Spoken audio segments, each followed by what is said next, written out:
build your leadership right now. It is investment of the self into the self.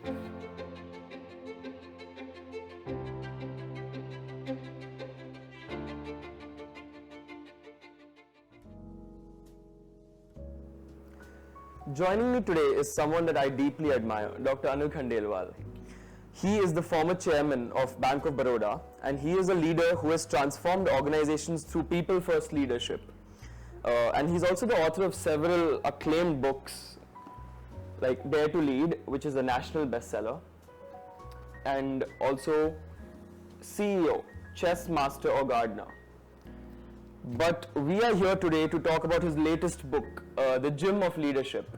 So, he has also traveled to almost 90 countries, mentored thousands of students, and he still considers himself to be a lifelong student.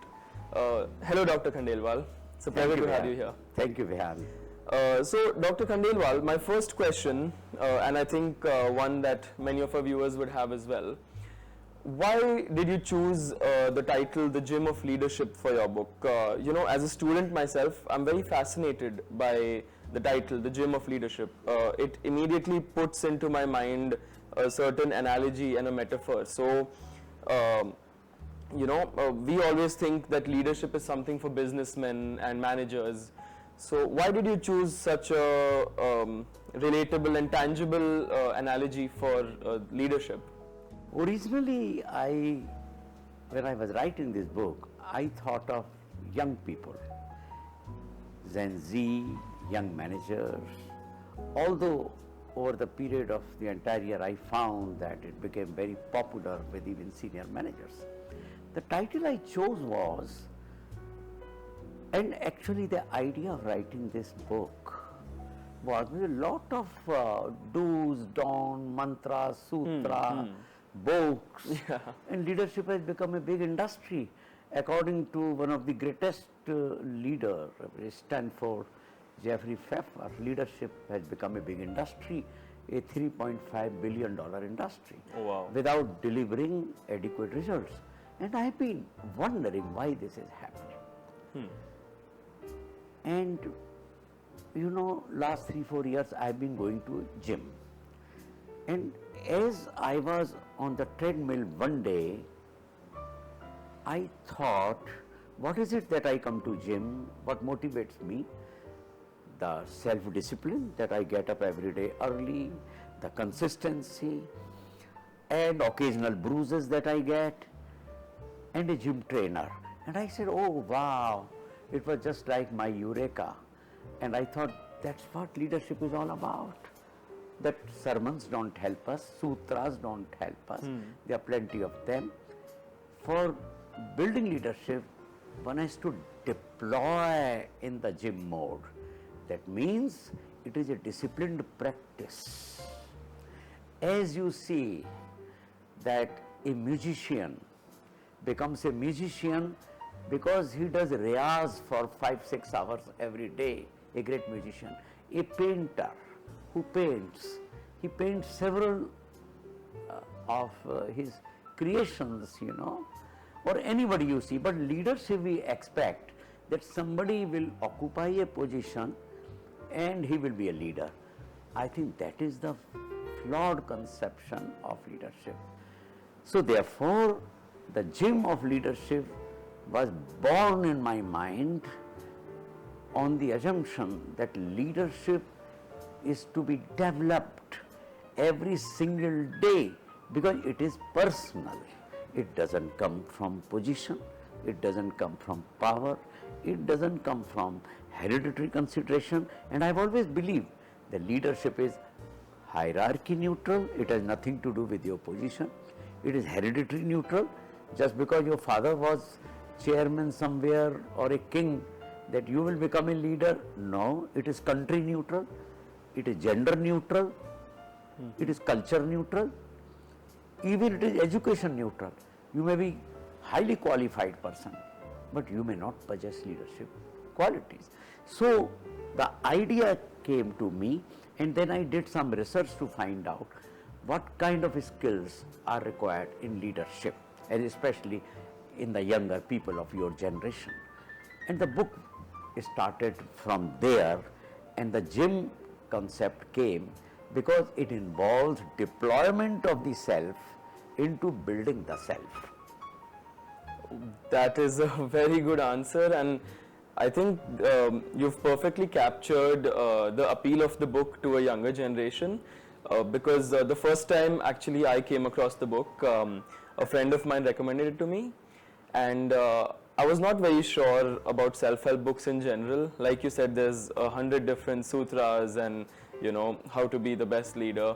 And this book just caught my eye. The cover, everything is designed very, you know, neatly, and the gym analogy which you explained so beautifully just now, that really connects to a younger audience as well. We're used to thinking this is managerial stuff. This is for 30, 40, 50 plus, you know, senior leadership position people. But I browsed through it at first, and then I was fascinated. I was absorbed by it. I read it cover to cover. And then I wrote you an email, and here we are. So I wanted to ask you, can you share for our audience, can you share the main design or the structure with which you wrote the book? Yeah, well, I did bit of research. I met several groups of people. I met young people. For example, I've been invited by several management institutes to do program for young managers and students, MBA students. And one of the things, I would always give them an exercise to them, apart from my lecture, is what are the 3 things you are most concerned about yourself. And 3, 4 things appeared in common. And one of the things was about relationships. How to build relationship, they are not able to sustain relationships. The other thing was of communication. But the most predominant thing that figured almost as number 1 or number 2 problem that people face is their emotional regulation, actually managing their anger. I realized at some point of time as if anger is the new epidemic in the society, and especially in the young people, because of the kind of pressure of study, pressure of getting a job, or different kind of pressure of relationships, if at all they are into some relationship. And I think anger was clearly identified as something. And later in life, in the work organization, this anger could be a real problem. But then I also looked at anger, and I realized the functional side of anger. The functional side of anger is that anger can be a great trigger for transformation, for social transformation, for personal transformation. That suppose you are angry with yourself that you are not managing your schedule properly. This anger can lead you to proper scheduling. Gandhi was angry with the kind of inequities in society, racial discrimination, and he started the movement. So there is a functional side of anger which can lead to transformation, which can lead to change, which can lead to change in society, in ourselves. The dysfunctional side of anger which is based on our arrogance, our power, our prejudices, and which is manifested as some degree of hatred, yelling, violence. So I believe that anger per se is not bad. There is a functional side of anger, there is a dysfunctional side of anger. And therefore, it's not bad to be angry about something that can bring about change in the self or change in the larger society. That is a very interesting quote by you, I guess. Anger is an epidemic. And almost acquired as an epidemic now.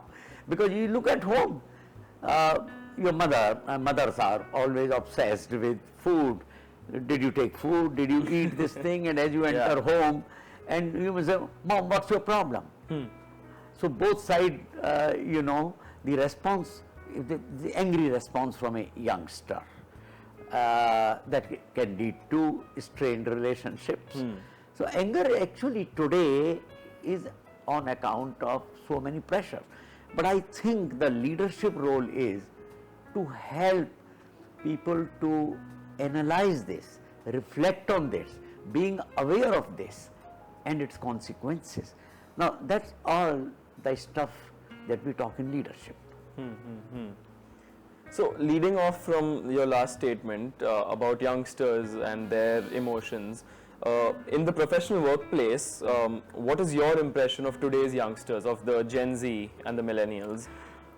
Well, Gen Z is normally when I meet people, they say, well, we have this problem with Gen Z, they are, they are in a hurry, they change jobs, they are not committed, they are this, that.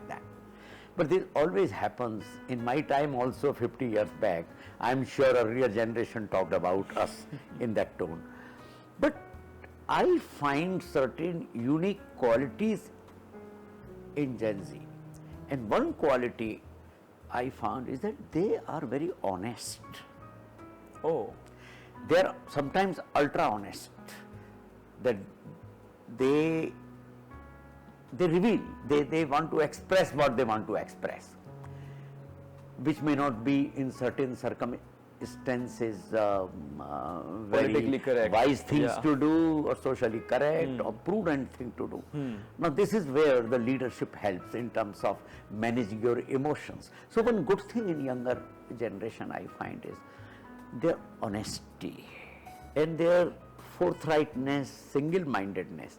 But again the problem is the way they express their forthrightness, the way they interact, the aggression, a bit of aggression. I personally have no problem with younger generation. There are a couple of things that I am told by people in the organizations, that is with regard to behavioral expression that causes problem and the relationship issues. But then it varies. It's not that all youngsters are like this. Absolutely. Or all are not like that. I find some of the youngsters extremely focused, extremely communicative and highly dedicated to things what they do. The problem is the organizations are socio-technical systems. There is a social side of organization, there is a technical side. I think on the technical side they are highly committed. On the social side of building relationship, of communicating with people, of expressing their emotion, I think that is the side where leadership becomes important. And I always believe that young people, young generation, Gen Z, should start their self-leadership so that they can really convert their anger into a positive anger in terms of achievements and doing things, maintaining relationships with people. Okay, so you've just mentioned self-leadership, the need for self-leadership. So could you elaborate on that? Because I feel in the younger generations, we always think of leadership as something complex that has to be taught or trained or mentored. But how does one go about being a self-leader? Well, that's a good question, and that's the essence of my book. As we develop physical fitness, right? As we develop physical fitness, it's deployment of the self in the fitness process, that I go for a morning walk, I go to a gym, I do X thing, I go for swimming, something like that. The leadership is, that self-leadership means essentially, as I have conceptualized in this book, are fitness at 4 levels. Okay. First is physical fitness, stamina building. If you are physically not fit, it is manifested into behavioral issues. And therefore, it's important in self-leadership to look at physical fitness. Actual physical fitness? Actual physical fitness. Okay. Your muscle making, your diet, so that you develop balance, you see, and you develop strength. With physical strength, the leadership adds to inner strength. The second part is intellectual fitness. Now, intellectual fitness is your learnability, your inclination to learn. There was a time in my time when we passed out a course, got a job, packed our books, and we forgot about them, and we could run a life. Not anymore. Not only for youngsters, even for senior people, even for EEO. Learning today, there is no option. Continuous updation. If you are a technical person, so many changes are coming that you have to daily learn. Absolutely. Look at the transition, digital, then AI, and we don't know where it will lead to. So, intellectual fitness is extremely important for building leadership. And here, when I talk of intellectual fitness, I am not only mentioning the subject fitness. I am talking something beyond subject, that you become an integrated human being, that you know what's happening in the world, that you know a little bit of philosophy, a little bit of psychology, a little bit of sociology, a little bit of literature, because every of these disciplines teach us something. A little bit of reading autobiographies of great people. That is a way towards becoming an integrated human being. The third and the most important is the emotional fitness, emotional regulation, our capacity to managing our emotions in different circumstances. Today we are living. That's what most people associate leadership with. We are living in a complex world, turbulent world, tension-filled world. Our organizations today are really, in some way, you find as if it's a running traffic. So many things are happening. How to maintain calm in a chaotic environment? How to pause, think, take charge of our emotions. The emotional regulation, most essential. But having said that, we are not living in a perfect world. I may have written books on leadership, but I confess that I have to daily work on my emotion. So I always say that leadership or self-leadership building is a work in progress. But we build our self-leadership to an extent that I am able to own up my problem. I don't say that I am angry because you made me angry. I am angry because of myself, that I failed to deal with something, that I did not listen to the other person, that I often get into this problem. So I think emotional regulation means that I take charge of my emotions. I take ownership of my emotion. Now it may look a bit philosophical and complex, but once you walk onto the treadmill of improving your emotions, you will realize that you are a changed man. You are a better man to deal with. Your relationship will be functional. That's an amazing way to look at leadership. And fourth, lest this was not complete. Physical fitness, intellectual fitness, emotional fitness, and next is spiritual fitness. Okay. Now I don't mean religious fitness. Everyone has got their spiritual fitness means making sense of life. Why I am in this world? What is it that I want to leave a legacy? Now you may wonder, I am 22-year-old or I am 30-year-old, I am getting into this kind of thing, maybe far-fetched. But I realize, I wish I knew these things 30 years back. I would have been a better person. Many of these things I came to realize late in life.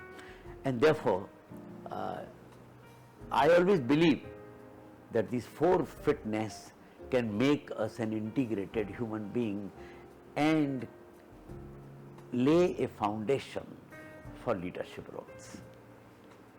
The maturity and clarity of thought with which you speak with, I think the same is reflected in the book, and that's what makes it different from other books on leadership. For a youngster, it's easy to grasp in the same way you explain it. It's really refreshing to hear. Thank you. You've simplified leadership to something that doesn't feel daunting anymore. And I'm happy. You thought it's for oldies? yeah. And even the things you said about self-awareness and stuff like reflection, spirituality, you're right, it's not for older generations. The clarity you can get from it. I read online on one of your posts, actually that brings me, someone compared the 18 tenets that you have divided the book into, the 18 chapters, to the 18 chapters of the Bhagavad Gita. And that made me realize how impactful, leadership lessons from a leader like yourself can be. Can you tell me something more about those? Well, people have spoken different things about this book. Yes, several people compare these 18 chapters with the 18 chapters of Bhagavad Gita. I don't claim that kind of wisdom. It would be outrageous to compare it with any scriptures like Bhagavad Gita. But certainly, if these 18 skills have impressed people and they find some sense into it, I'm really gratified. But I would like to share with you that this book is that with some research, we identified 18 skills. They are divided into 4 sections. The first section is understanding the self. Now, it may look very esoteric, understanding the self, as if in young age you are thinking like a Swami, because they talk of self, but believe me, self itself is a gym. Unless, and every activity, every machine in the gym is an extension of the self. And I should give some explanation to this. Our self is what for a musician is a harmonium. For a leader, the self is his instrument. Different notes, different kind of things you practice on this. This is what on self you practice. You practice emotion, you practice knowledge, you practice behavior. This is the self. Therefore, understanding the self. What is my motivation? Why I behave in a way that I behave? Why I often hurt if I hurt? Why I often impress if I impress? What is it that I often get a feedback either as a good listener or a bad listener? What is it that I often end up into creating problems in a meeting? Unless I invite feedback, unless I reflect, daily reflection. How many people spend 10, 15, 20 minutes daily to examine about oneself? You know, it is said facing the mirror 5 minutes every day is a very daunting task, because we always look at the others. I always say how Vehan is, I never look at myself. Self-awareness is like looking oneself in the mirror. And therefore, my one section is, there are 6 chapters into this self, including reflection and what not. The second is on emotional regulation. There are 5, 6 chapters there. It's the most difficult thing in leadership is emotional balance, behavior. As I said, it is less, one can accept a leader with less intelligence, but not with deficit behavior. But more importantly, the leadership journey goes, and my own journey has gone 3 ways. One, my own experiences, and crucible moments. Crucible moments are most difficult moments, tension-filled moments, because that brings meaning of life, and that gives you capacity sometimes which you cannot believe that you can handle this kind of things. Those moments and disciplined practice, like going to gym, that every day through reflection I will think where I am going wrong, how I will practice listening. I used to observe when I was chairman, as you go up in the hierarchy, your tendency to listen becomes lower and lower, because a lot of people are working for you and you are in a position. And at some stage I realized I am talking more than I am listening, because there is anxiety to perform. So I used to keep listening fast, speaking fast. I will say today in this meeting, our morning meeting, for first 20 minutes I will not speak. And I realized after 10 minutes I started speaking. These are natural tendencies, some point came. So this helped me. Then again I will reflect in the night. So disciplined practice. And lastly, I learned leadership by observation, observing bosses. Some bosses have such great quality that even the most tense moment, they are able to maintain their calm. And the boss I described, some toxic bosses, I observed and I realized how adverse impact it has on the motivation of people. So 3-4 things, and to youngsters also, to your gen people also. To if I have to say something, it is that build your leadership right now. It is investment of the self into the self. Unless you invest, when you go to a gym, you invest time, you invest your personal discipline.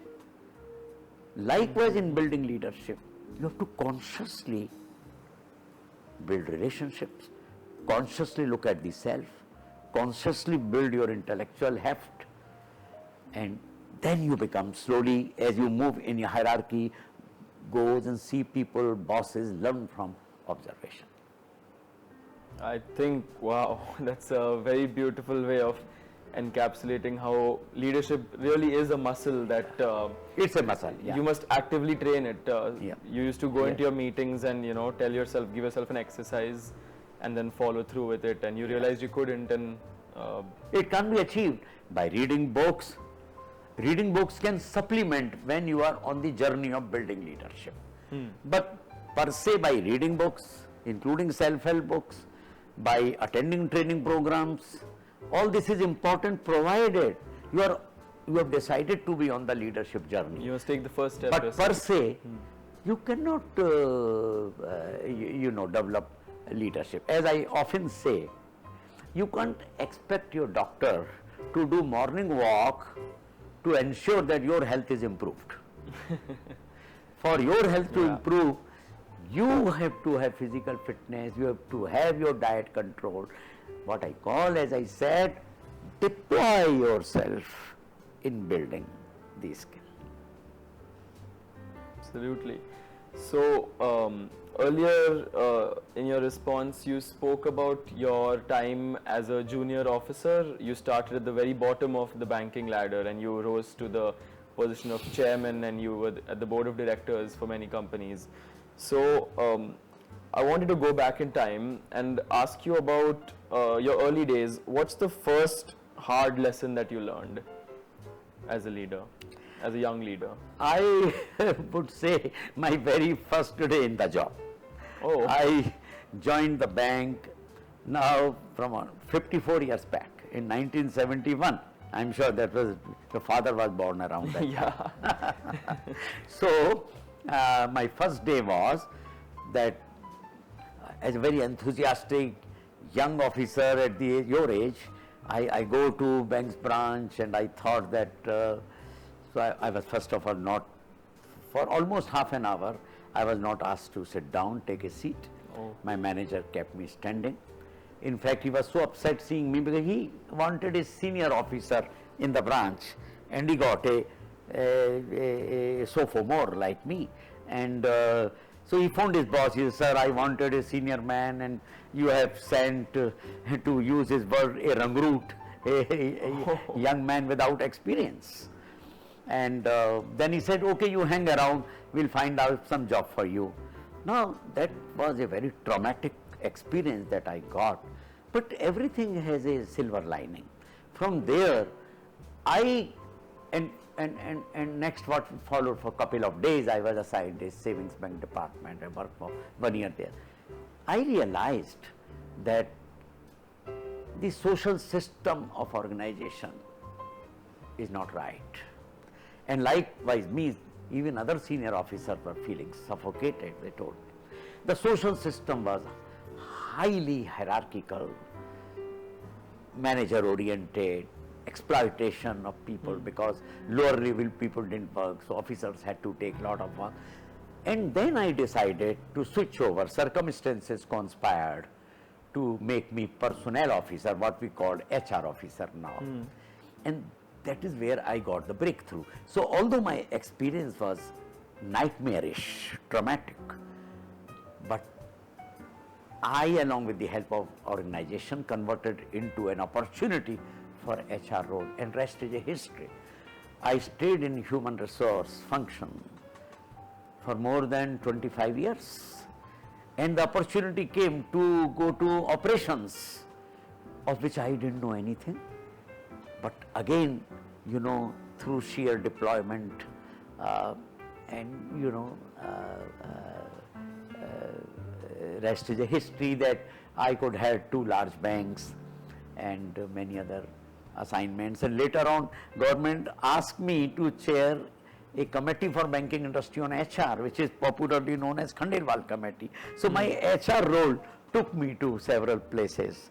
And but if I can share, finally, it happened because I wholeheartedly deployed my soul into the human resource work. And even today I say, I am in HR role and banker by accident. Thank you so much, Dr. Khandelwal. I'm sure this podcast has been as insightful for our audience as it has been for me. I think we've managed to accomplish what we had spoken about, what we were envisioning with this whole podcast, where you wanted to democratize something as complex sounding as leadership for my generation, who often get daunted by the word leadership. And you explained it beautifully into much more digestible format. And you're absolutely right. I think that leadership is, I have realized after listening to you, it's more about humility and listening to people and their experiences, and that is what polishes the stone into a diamond. And you had mentioned a quote from your book which is still lingering in my mind, but I can't quite remember it. Can you tell me that quote once again? Yeah, I would like to share with you. I think this is the quote. You have to do your own growing, no matter how tall your grandfather is. That means you cannot bask in the glory of your seniors, grandfather, hereditary. You have to grow your own leadership. And that's the entire theme of this book, The Gym of Leadership, building self-leadership. That's beautiful. And before we sign off, we'd love to hear from you. So drop your comments about leadership, any questions you have, and Dr. Khandelwal will personally answer them in the next episode. And to make things exciting, the top 5 questions are going to receive a signed copy of The Gym of Leadership, signed by Dr. Anil Khandelwal and delivered to you. So join us, be part of the conversation, and we'll see you next time.